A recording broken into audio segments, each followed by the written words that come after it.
Involves developing green building codes and incentives in partnership and advisory for the building sector. So we work to support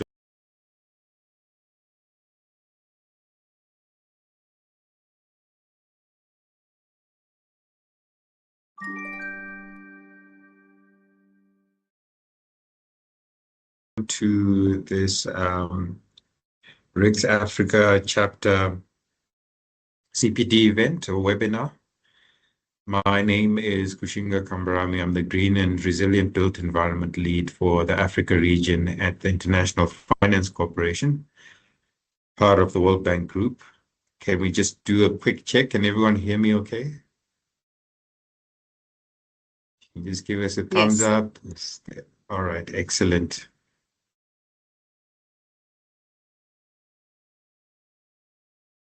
I think, and I'm sure colleagues will join us as we go. We will have some time to take 2 or 3 questions at the end. So if you do have any questions about any part of the presentation, please just jot those down and we will try and attend to those at the end of the session. So again, my role is the Green and Resilient Built Environment Lead for the Africa region. I'm part of a team called the Cross-Sector Expertise and Innovation Team. And we work to support projects within the International Finance Corporation and the World Bank Group at large, so meaning projects in the private and public sector at large. And our job is to really try and create solutions and innovate technology approaches, frameworks that can address climate-related issues and ensure that investment flows into sustainable or climate-smart solutions and programs.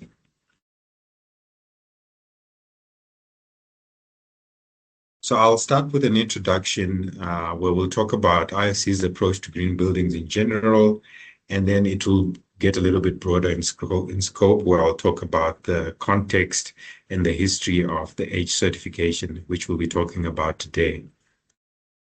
So IFC, or the International Finance Corporation, has a 4-pronged approach to market transformation. And our program is called the Green Building Market Transformation Program. And it does exactly what it says. The aim of our program is to try and mainstream the construction of green buildings and climate smart construction technologies, rather than making them sort of outlier or elitist sort of projects or techniques that are used on some projects that can afford it. We actually believe that this is the future of construction and that climate smart construction and green buildings will be as commonplace as having your occupational health and safety in place before embarking on a project is. I'm sure none of you can imagine embarking on a construction project without your occupational health and safety file in order. And we think in 10 to 20 years' time, it will be the same for green construction. We cannot continue to build the urban landscape in the way that we did in the past, as if our resources are unlimited. We know better now. We know our resources are very much limited, so we need to steward them accordingly. And that's really what we aim to do. So the approach includes investment and advisory for banks. So we've been involved in creating various green finance products and sustainable finance innovations with local banks, including the first green mortgages in the South African market through the local banks.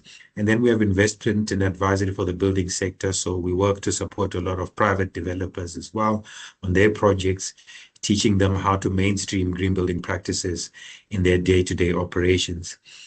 And we also have the EDGE certification. So we created the EDGE voluntary certification system, and we maintain and keep it updated as part of our work as well.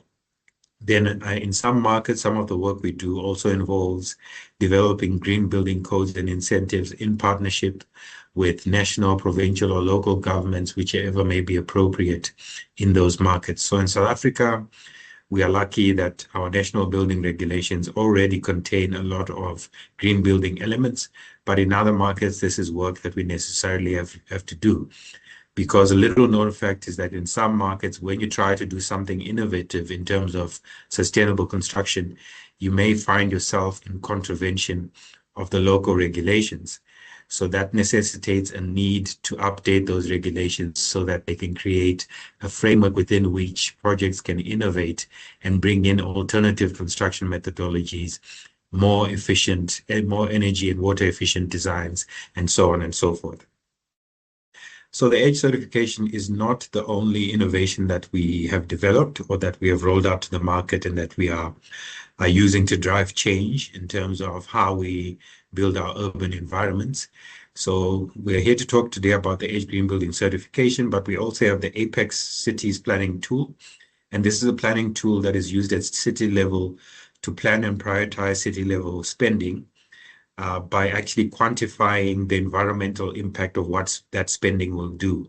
So to give you a simple example, the tool can assess what would the environmental impact be if a city were to invest in solar-powered buses versus in green infrastructure and smart infrastructure, for example, that is more efficient in how it operates. So it's really giving a platform to quantify, number one, the cost of different initiatives on a city level before you embark on them, and number two, quantifying what the actual environmental impact would be, and then using that as a tool to monitor the city's performance and to access municipal finance as well on the back of that plan that will be developed. So we have used the Apex Cities tool to develop, for example, Ekurhuleni Municipality's City Climate Action Plan. That was one of our pilot projects. We've gone on to work with the City of Cape Town and the City of Johannesburg as well to develop a city climate investment opportunities diagnostic, which is really a report that the tool can generate to say, this is where the investment opportunities are, this is where one might access green municipal finance on the back of that, etc. Then lastly, we have the Building Resilience Index, and this is the newest baby in the batch. Recently launched in 2023, and in 2021, launched in South Africa in 2023. And this is an adaptation tool, whereas the other tools are mitigation tools. And what the Building Resilience Index does is that it allows you to input the location of your existing or new project. And then based on that location, the geographic location, the software will plot a list of climate-related hazards that that site is prone to. So the software will tell you this site is prone to localized flooding, coastal flooding, earthquakes, landslides, fire, and so on and so forth. And then more than that, it allows you to then select certain measures that you can implement to make your asset more resilient to those climate-related disasters. And one can then use the tool to disclose, number one, what risks were found and what you did to mitigate them. And that can be used to access finance as well, or to even negotiate a better insurance premium, or to take assets that are non-insurable and make them insurable because you have quantifiably mitigated the risk of the risk that your site or your project is exposed to as far as it goes, as far as it relates to climate-related hazards. So back to EDGE. Why was EDGE created in the first place? So we found that in 2023, in 2013, 2014, there were a lot of green building certification systems in the market, which you can see at the top of the pyramid, but these were being applied on just a handful of projects. And although they were pioneering and they were key to kind of unlocking many markets and awakening them to the possibility of building greener and differently, we found that the cost was high, and the only projects that could access these kinds of green building certification systems were often owned by large corporations that could afford the costs of certifying with these certifications. So the mass market needed a solution, and the mass market had limited capacity to implement green building regulations, and we needed a scalable tool that was a lot more affordable and therefore a lot more accessible to the smallest of projects right down to the largest of projects. So it needed to be scalable and accessible. So a certification system was needed to transform especially emerging markets at scale. And that is why EDGE was then created and launched in 2015. So we are 10 years old this year. So of course, there are many other certifications in the market that one can use. And just as an FYI, the IFC for investment purposes can actually accept many, if not all, of the certifications you can see here. This is just a sample. So we're not saying that we only use EDGE because we own and have the rights to EDGE, but we accept all certifications. But there are a few things that make EDGE a bit unique. So why EDGE? So compared to other certifications, EDGE is internationally recognized. So wherever you go, wherever your investor is from, chances are they know what the EDGE Green Building Certification is, how it works, and they know its pedigree, and they know they can trust it. And then EDGE is also unique in that it's the only certification that has a built-in cost calculator. So the free EDGE software actually helps you to decide what are the most viable green options that you can implement, because it quantifies the incremental cost of implementing green measures. So if you're going to have a on-site grey water recycling facility, it will quantify what the additional construction cost of that would be. Solar rooftop solar on your project, same thing, it will quantify the additional cost. Smart metering for your energy and water, it will also quantify that. And that is in addition to quantifying the environmental impact, right? And then EDGE is also different in that it has a very streamlined focus on resource efficiency. So EDGE looks at your efficiency in terms of energy, water, and your embodied carbon in your material selection. And that's it, right? Although it's just streamlined in terms of looking at 3 measures, energy, water, and materials, this is not me saying it's simple. It still takes a focused effort to get a project certified with EDGE, but at least it's simpler to try and understand because you're not looking at a very long list of parameters. Then EDGE is also unique in that it has bioclimatic modeling. So the EDGE software, the free EDGE software, actually has localized climate data, which then models the performance of your building as it applies in that locality. So the benchmark is always a local one. That's important to note. So the 20% greater efficiency in your energy, water, and materials is calculated against a local baseline. And that local baseline is usually the national building regulations that are applicable in that market. So it's actually localized, meaning if I have a design that I model in Johannesburg and I take the exact same design and model it in Lagos, it's going to perform very differently because that same building has different climatic forces playing on it. The climate in Lagos is very different to the climate in Joburg. And the building regulations in Joburg are very different to those in Lagos. So it's localized in that way. And it also has localized tariff information. So how much does a kilowatt hour of energy cost in one location versus the other? How much does a cubic meter of water cost in one location versus the other? And using all of this information, a very complex algorithm quantifies the cost and the environmental impact of your project. So because of this, EDGE presents an opportunity for a streamlined certification process.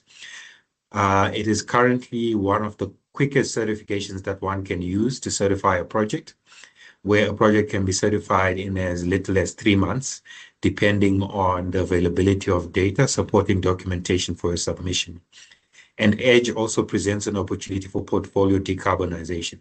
So the very same tool can be used to look at a collection of assets or an entire portfolio of a client and come up with a plan to decarbonize that portfolio, say over 5 years, and quantify what the projected impact would be on the environment and on cost. And then it presents a way for you to even track how you then perform even on a zero carbon certification as well.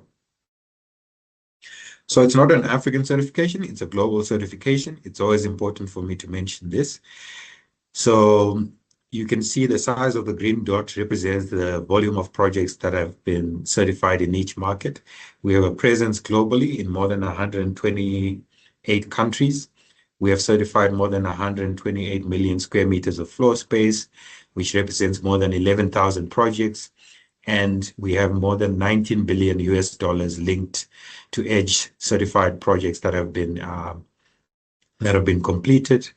And to date, we have quantified an annual reduction of CO2 of at least 2.8 million tons per year and counting, right? And this data I updated at the end of October, on 31st of October. So you can kind of trust it. And why we don't have a presence in Australia is because the Australian market is pretty much locked out by the Green Star certification, which is the same certification that was then modified for the South African market, but it was actually developed and is owned by the Australian Green Building Council. North America is mostly dominated by LEED, which was also developed by the United States Green Building Council, or the USGBC. But we pretty much have projects everywhere else in the world where construction is happening, as you can see. And then bringing it closer to Africa, this is how the program has grown. From our launch in 2015, we certified the first project in 2016, and have grown to almost 13 million square meters of floor space certified across the Africa region. And the leading volumes come from South Africa, with just under 8 million square meters certified now, followed by Kenya, and then the likes of Ghana and Nigeria closely behind that. So South Africa is very much a market leader in terms of the volumes of EDGE certified floor space in the Africa region. Then in terms of investment that has flowed into green buildings, I can share this data. There are more recent transactions leading up to 2024, but those are not public as yet. So you can read more on these by going on the IFC website, which is www.ifc.org, and you can read a bit more detail about each of these transactions. But I'm sure some of you will be quite familiar with a lot of these transactions as well. So the point to note there is investment is flowing into green buildings, even though it might not be easily visible if one does not look into it specifically. Then I thought I'd share just a quick journey of how South Africa managed to become such a key contributor in terms of volumes of certification. So I've done a summary timeline of South Africa's market transformation journey. So we launched EDGE in 2015, and then by 2016, we saw Nedbank have 120 million rand investment from IFC for the first green social housing project.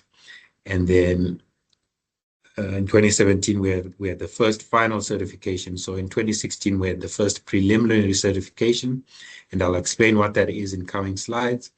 But in 2017, we had the first final or post-construction certification happen. By 2018, we also had the first non-residential EDGE certifications happening through GBCI, which is one of our certifiers. Then by 2019, we marked a key milestone because one of the largest property developers in South Africa, Bowen Properties, registered 13,000 homes for EDGE certification, and they pledged that everything that they would be building into the future would be EDGE certified, and they have kept to that promise today, which has made Bowen the developer with the largest volume of residential projects that are in the pipeline for certification, with just under 16 million square meters committed for certification by Bowen for current and future projects. Then by 2020, we saw the first green mortgage launched by Absa, which was done in partnership with Bowen Properties. And soon after that, in 2021, the other major banks in South Africa also launched their first green mortgage products as well. And all of this was linked to and supported by the EDGE certification, because it became the go-to certification for residential projects certification, as Green Star proved too expensive for residential project certifications. Then in 2021, we also had what is called the Market Accelerator for Green Construction, or MAGIC transaction, which is an investment by the IFC, which includes a discounted interest rate, which is meant to take the sting out of the green premium of building green.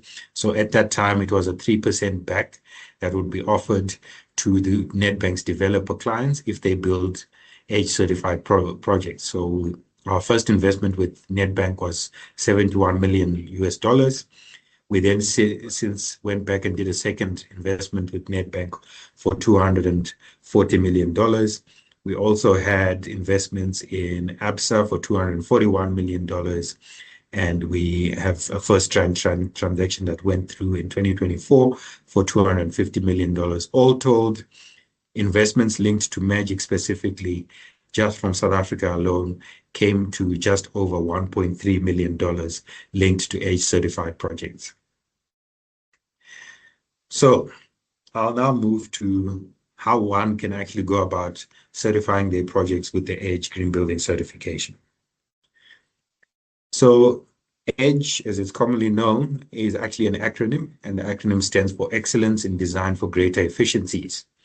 It's wholly owned by the International Finance Corporation, but we have licensed certifiers that certify on our behalf, such as the Green Building Council of South Africa, but more on that later. So the EDGE certification works like this. One has to achieve at least 20% efficiency on those three measures that I mentioned before: energy, water, and materials. So you need to do at least 20% better than what the local building regulations require of you. And EDGE Level 1 certification is where a project achieves a minimum 20% efficiency in those three measures: energy, water, and materials. EDGE Level 2 is where a project achieves 40% or greater efficiency on their energy measure, in addition to the 20% minimum efficiency on water and materials. So if you do 40% or greater efficiency in energy, you are automatically certified as EDGE Advanced. If your project is EDGE Advanced certified, it can become EDGE Zero Carbon certified. What you then do is you collect operational data, meaning how much of your energy came from your on-site renewable or off-site renewable energy and how much came from the grid. And then you purchase carbon offsets for what came from the grid. And those carbon offsets should also account for any diesel that you burned for a backup generator and issues like that, or any LPG gas that you used for your heating or cooking. And then you account for any non-clean energy sources that were used over a period of 1 year in the very same software, and you present those purchased carbon offsets and you can become zero carbon certified. EDGE Level 1 and 2 are once-off certifications based on the construction of your project and how it was designed and how efficient it's going to perform. You then recertify as and when you need to, but we don't time bar you to say every 3 years you must recertify.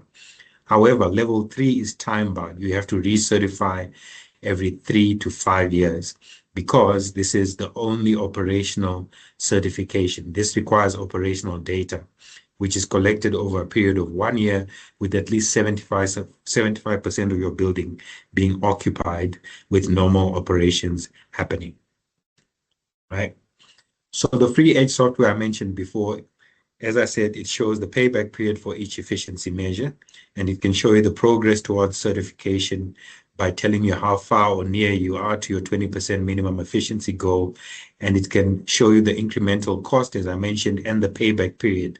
So assuming you take all the utility cost savings from the lower consumption of energy and water, and you save that money in a non-interest bearing account, how long would it take for you to pay for those green measures? And the software can give you that calculation to say it will take you 5 years for the green measures you implemented to pay for themselves. And then it also quantifies energy, water, and material savings. So it will tell you how many megajoules per square meter of embodied energy savings you've got, how many megawatt hours per year you're going to save, and how many cubic meters of water per year you're going to save. And it will even tell you what that translates to in rands and US dollars per year. So it will tell you in a year, you're going to save X amount due to your lower utility water bill and X amount due to a lower energy bill as well. And it's suitable as well for carbon tracking and for ESG reporting. So this one software does everything. So how does the certification process actually work? Step 1 is to register the project by first creating a self-assessment. So the self-assessment is where you take your project design or your building design as it is, and you model it in the software, and you can then see how near or far you are from your 20% efficiency target.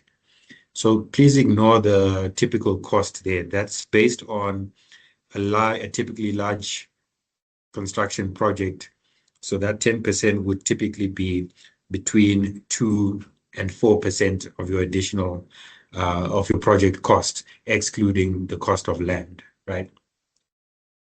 So you create a self-assessment, you assess whether this project is a good candidate for certification. If it's a new construction project, you can then target a preliminary certificate, which means you are certifying based on the design before you even go to construction. So the auditor would then look at your design and say, if this project is built according to the design information submitted, this will be an EDGE certified project. It will meet the EDGE standard. During construction, you can then track any changes to the design information, to any specifications, and then call for a site audit after you've uploaded the supporting documentation, and then you receive your final EDGE certificate. After final certification, you can then target zero carbon certification, and as I mentioned, that requires collection of operational data, right? And this is what the EDGE software looks like. So it's a web-based platform. You don't need to download any software. You simply create an account, and your projects are saved in our cloud storage server in perpetuity. And once you create the account, your projects are always there unless you choose to delete it, right? And what I want to draw your attention to are the two dashboards. There's a top one in gray, right next to where it says auto calculate on. So there you can scroll to the right and you can view the quantified environmental and financial impacts of your project. So this is where it displays payback period, additional cost of construction, volume of water savings per year, volume of energy savings per year, et cetera, et cetera. Then the dashboard below that says design, energy, water, materials is where you work. So your first step is to capture your project information under the design tab. This is where you tell the software where your project is located, what type of building it is, the building typology. Is it a hotel? Is it a hospital? Is it a school? Is it a housing project? Is it a single freestanding home? Is it an apartment project? Is it a hotel project? Whatever it might be. And it will even ask you for sub-project type. So for instance, if you select hotel project, then it will ask you what style of hotel. Is it a 5-star hotel, 4-star, 3-star, etc. If you select a housing project, it will ask you, is it high-end residential? Is it middle income? Is it affordable? Is it social housing? What is it? And based on that information, the dashboard or the inputs under your design tab actually change. So that means you won't be asked for the same inputs for a hotel project that you will be asked for a housing project, right? So for a hotel project, it will ask you things like, is there a sauna in this five-star hotel? Is there an indoor pool? Is there a spa? Is there a restaurant? Is there a bar? Whereas for housing, all of that is irrelevant, right? So you won't see those prompts come up. So at this point, it's always important for me to mention that the software doesn't work in the way that people hope it does, which is that I can upload my drawings and my bill of quantities, and the software will read about the project and tell me how my project performs. Unfortunately, that's not how it works. You still need a human being to read the design information and capture it in the design tab. So in this example that's before you, you then have to say what the gross internal area is, how many floors above grade there are, how many basement floors or floors below grade there are, what the floor-to-floor height is, how many days a week does this place operate, etc. So obviously, if it's a housing project, it's not going to ask you how many days per week you operate, right? Because it's not a place of business, it's a house. So you still need a human being to read the building information and the design information and to capture it in the software. The more accurately you capture this, the better your modeled results or your model performance will be. So once you've captured the information under the design tab, you then move on to the energy tab. And your first step is to select all the mandatory measures and just tick the box on the far left where you can see the blue boxes. Some of them have a tick box, some of them just have a box. So the one with the tick box means it's been selected. And everything with a star X next to the measure code needs to be selected because the software needs that to model the performance of your building accurately. Then where you do know the parameters, you can enter them. Where you don't know, you can tick and leave it. What it will do is it will draw an assumption value from the base case. Remember how I said it is a localized baseline. So from that baseline, for example, in this example, it will show you that the base case value is 6%. So it's saying in this market, the window to wall ratio is usually 6%. But for this project, we actually know the value, so we've overridden it and we've put a window to wall ratio of 2%. So therefore, it cancels the base case assumption and then it works with the 2% because you've specified it. But what this means is that you can use this software even when the design has not evolved. So if you are still at concept stage, is the right time to start using the software, because if you don't know some of these parameters yet, it will give you the assumptions to work with for now. And those are pulled from the baseline information, which is localized. As the design evolves and you know what your actuals are, you can come in and override the assumptions and enter the actuals. And that goes for even parameters that will ask you under the design tab as well. So if you look to the right, what the software then does is it builds two models of your project. The first model is the graph you can see on the left. That's called the base case. That's how your building would perform if it was just a vanilla building with no green building measures in it. But what you are then supposed to do with this tool is to look at this graph and see where your biggest energy load sits. In this example, it's cooling, and then it's followed by the yellow, which is lighting. So that means I shouldn't spend too much time on the green, which is equipment, because that's not where the bulk of my energy load is. So it's not going to make much difference to my 20% efficiency that I'm targeting. So this saves you time as a project professional. You immediately know we need to target interventions that will make our energy load for cooling lower and our energy load for lighting much lower. What does that mean? For lighting, that might mean speaking to the architect and getting them to put in more natural day lighting so that during the day we avoid using artificial lighting. And then level 2, after we reduce the demand, is to say, for any lighting that we must use, let's then go for the most efficient LED lighting we can find, right? So step 1 is always reduce demand. Step 2 is then put in a fitting, but make sure it's the most efficient one you can find. And remember, it's also telling you what the additional cost is. So you are empowered to make these decisions by just toggling one option versus another and comparing. So think of the software as a what-if scenario modeling tool. So as you then target the interventions on your most impactful interventions, your improved case, which is the second graph on the right, then shows you how much lower your energy demand is going to be and how much more efficient you're going to be. So you can see here that it said that this project is automatically going to be certified as Edge Advanced because it has managed to reduce its energy load so much that it's 70% efficient, which is well above the 40% threshold for Edge Advanced certification. So that, in a nutshell, is how it works. So the energy efficiency measures you can see on the left, it's a very long list of more than 100 measures that you can implement. The idea is not to implement everything, but to test what's applicable and feasible for your project and then apply that, right? So think of it as a low-hanging fruit approach where you are testing different scenarios until you find the most cost-efficient but most environmentally impactful combination of measures. And that's how one ought to use the tool. All right, and you can see the examples here.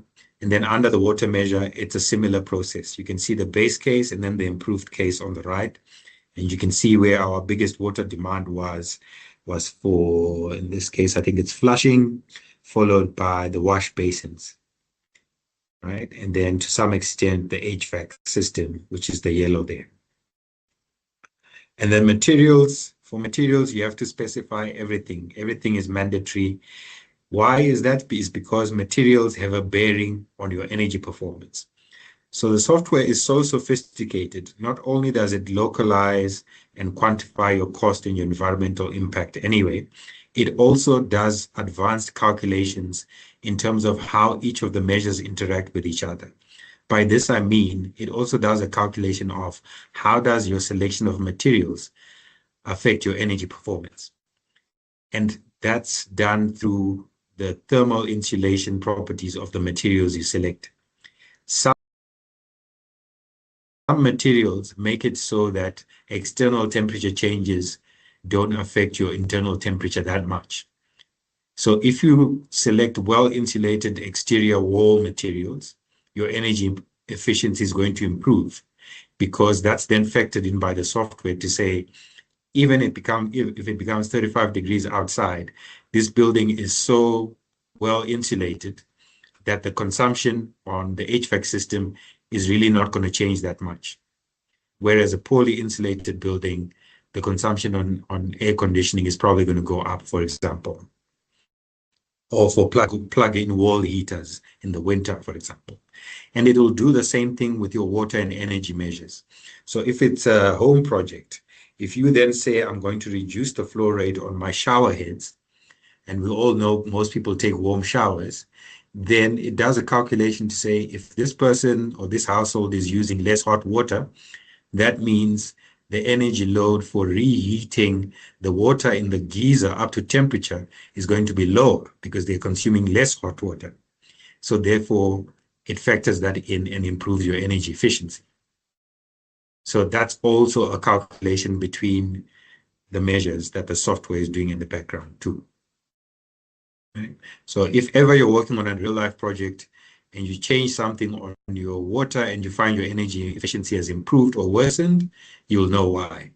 And if ever you change something on your quality, especially of external materials and your roof materials, etc., and your energy efficiency improves or worsens, then you also know why, because it's calculating what the energy cost is going to be for better or worse insulation or better or worse hot water consumption, whatever the case might be. Now, back to our certification workflow, I'd like to now introduce the role of some key individuals. So there are certain terminology that we use in the EDGE certification world. The one is the EDGE expert. So the EDGE expert is someone that takes training on how to use the EDGE software at an expert level. And their job is to become part of the project team. So they become appointed just like any of the professionals, the architects, engineers, etc. And in many cases, it's the architect who's already on the project or the engineer or the project manager that then doubles up as the EDGE expert as well. So it depends what the setup of the project is. Their job is to model these different scenarios and give specification and design advice and say, Mr. or Mrs. Architect, please reduce your window to wall ratio. The solar heat gain coefficient is too high. We are getting too much solar radiation from the outside, and the temperature on the inside of the building is way high, and it's causing our cooling energy load to become much higher, and therefore we are not very efficient. Do we really need those massive windows, or can they be smaller, right? And same thing to the quantity surveyor, they might say, can you rather specify this type of plumbing fitting because it reduces our flow rate from 8 liters per minute on our showers and taps. It reduces it down to 5 liters per minute, which is still sufficient for the purposes of it, but it makes us much more efficient and brings us within range to certify our project with EDGE.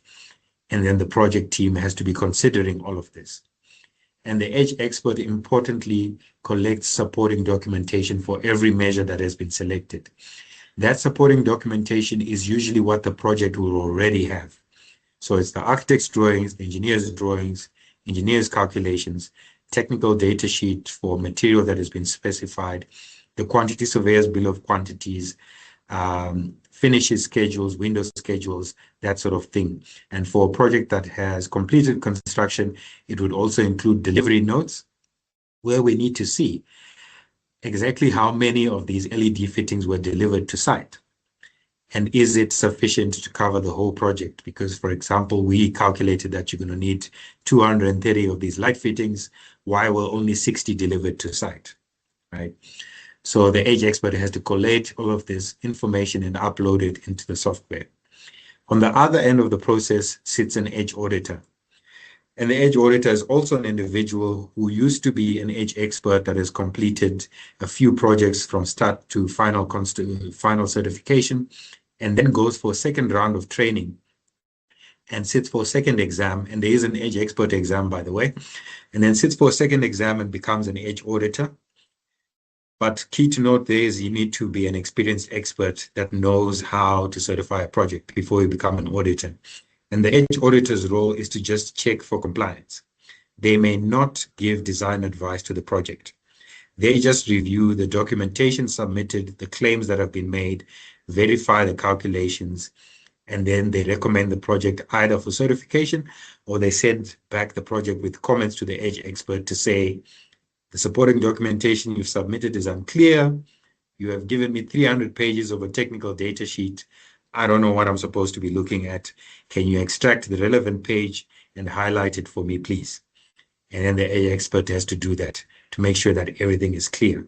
And once the auditor is happy, they can recommend the project for certification. And then the certifier, who I will explain shortly, then issues the certificate. So, if it's a Greenfields project, the auditor will review documentation that is submitted based just on design information, and they can recommend it for preliminary certification. During construction, the Edge expert has to keep track of all design changes. We know materials become discontinued and have to be respecified. So the Edge expert's role is to defend the performance of the building and say, whatever you respecify, make sure it meets these minimum performance standards or does better. Otherwise, our Edge certification is in jeopardy. And once construction is complete, they upload the updated documents, capturing any changes to design or specifications that were made. And then that project is then reviewed and a site audit, a physical site audit is conducted by the auditor. So that's the other difference between Edge and other certifications. Edge is one of the only certifications where an auditor physically inspects the site. I don't know if you knew this, but most green building certifications are just document driven. Nobody ever visits the sites. But with the Edge, the auditor actually has to visit the site and will do a random sample inspection. If it's 450 apartments, they take the square root of 450 plus 1 and randomly select that number at least to verify what has been fitted. They will inspect your ceiling voids to see if that ceiling insulation you claimed is actually there.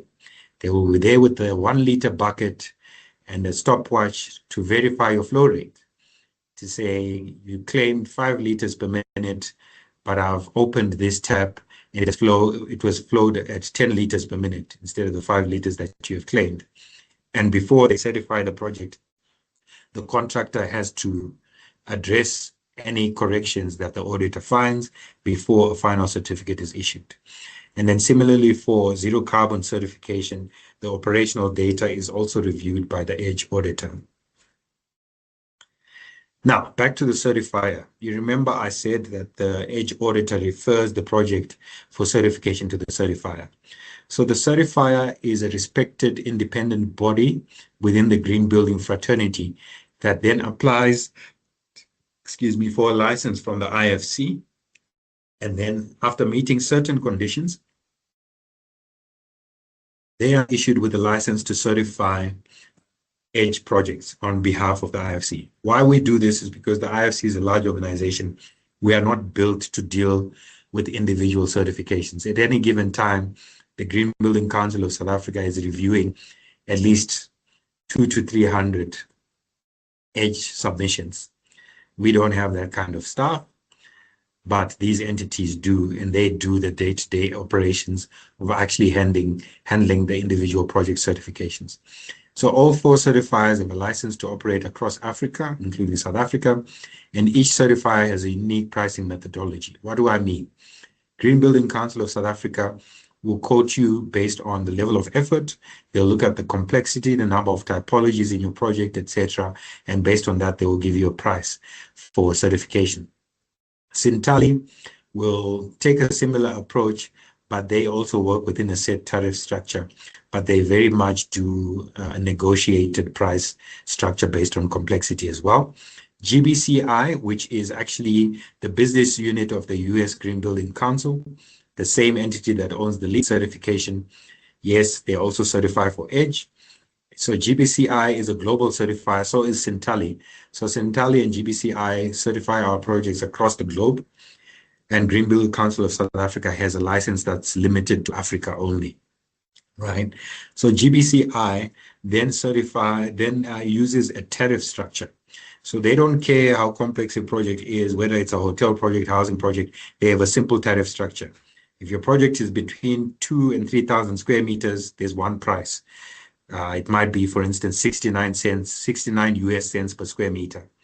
If it's between 3,500 square meters and 6,000 square meters, it's one price. And so it goes.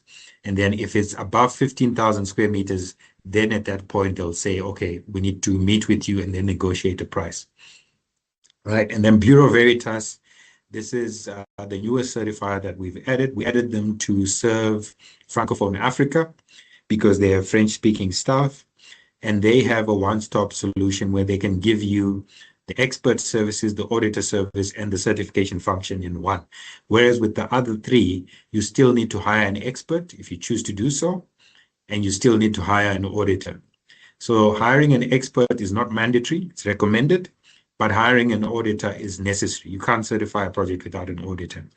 So Bureau Veritas will give you the full solution in one, and then they will also negotiate a price based on what the project is. So you can access the contact details for each of these certifiers on the EDGE website, and each certifier also trains their own EDGE experts and EDGE auditors. And EDGE experts can work across the certifiers. So if you are an EDGE expert, regardless of who trained you, you can work on projects for any one of these 4. However, the auditor is always tied to the certifier that trained them.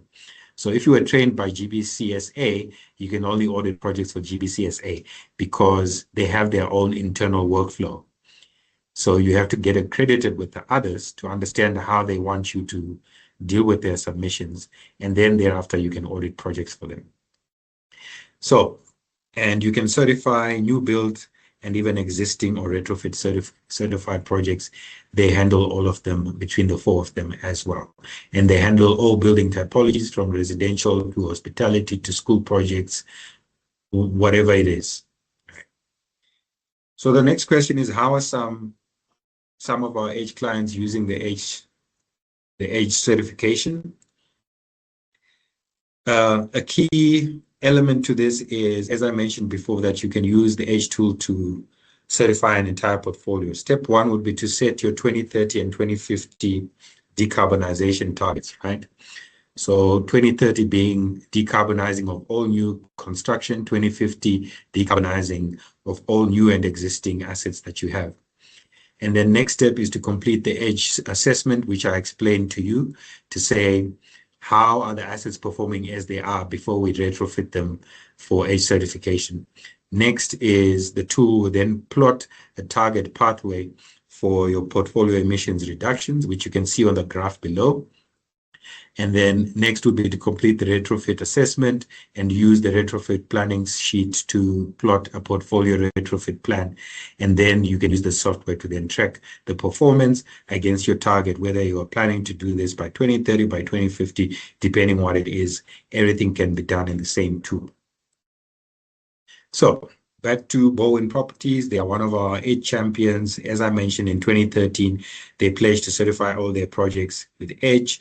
By 2021, they registered an additional 12,000 units, and they increased their ambition, and they said all of their projects will be EDGE Advanced certified. whereas before it was just EDGE level 1, and they are sticking to that even now, right? Then we also have Bella Gardens, which was an interesting project.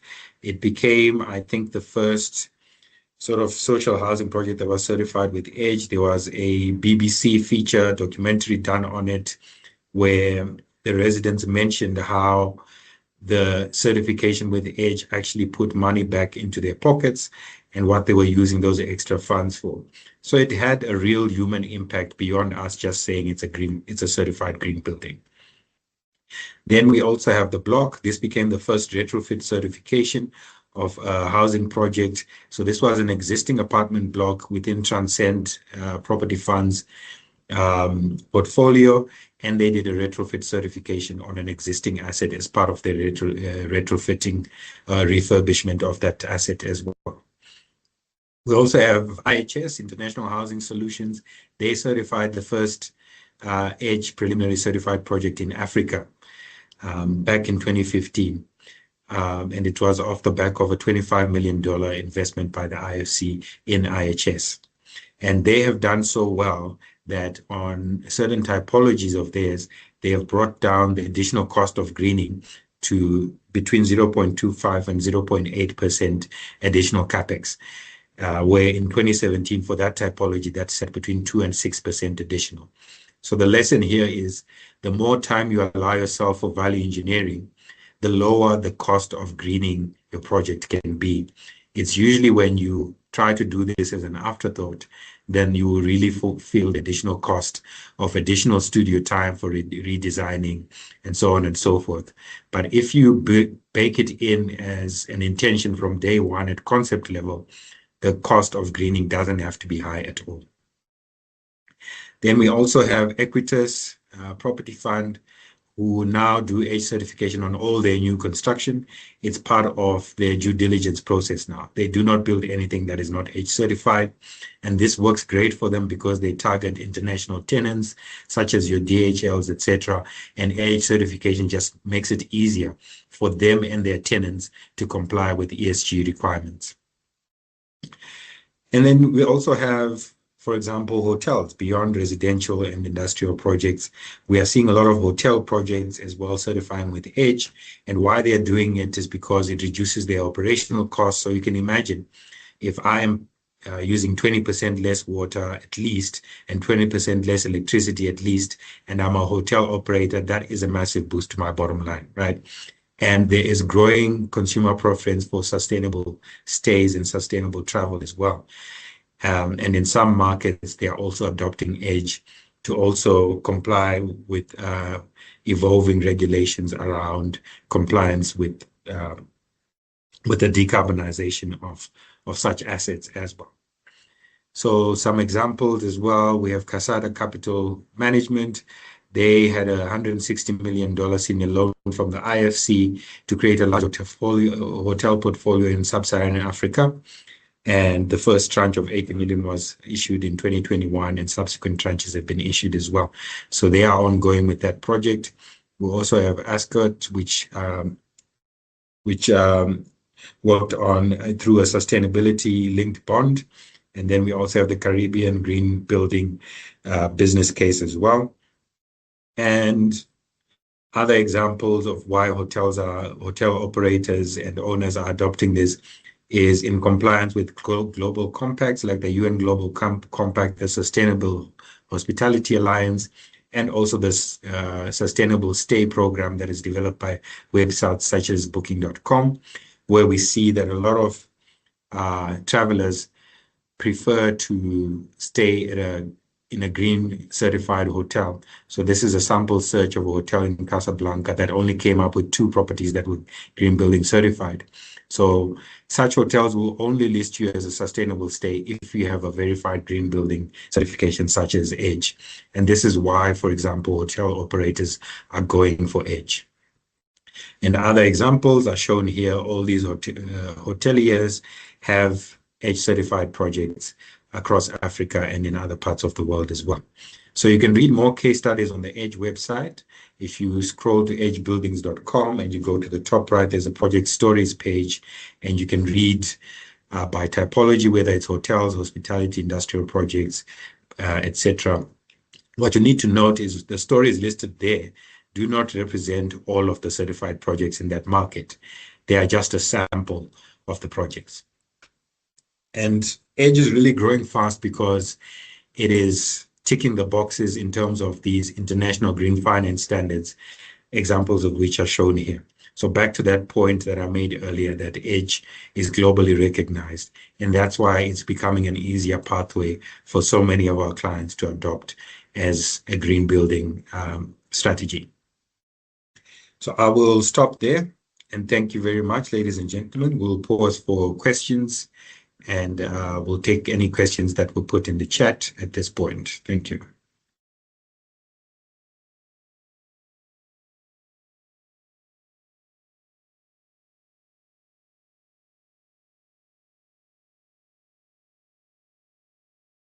So I'll have a look at the chat now. I don't see any questions in the chat. If you do have any, please feel free to type them in the chat, and I'll be happy to address those.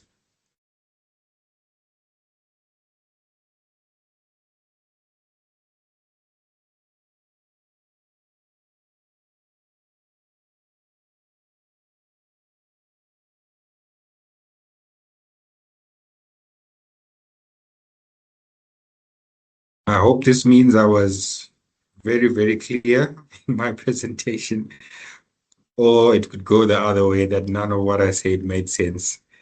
So I'm hoping it's the former, not the latter. Ladies and gentlemen, any questions you might have, please do feel free to pose them now.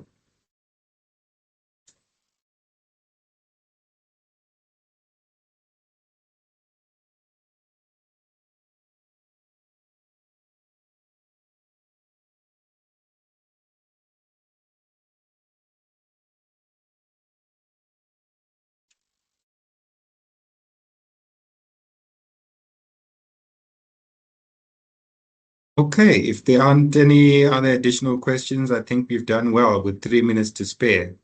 Over to you, Dimple, if you want to say anything else, but I think I'm covered from my side. Thank you. Yeah, thank you so much, Kushenga, and thank you everyone for joining this webinar. If there are no more questions, then we will just wrap up. Yeah, thank you, everyone. Thank you. Goodbye.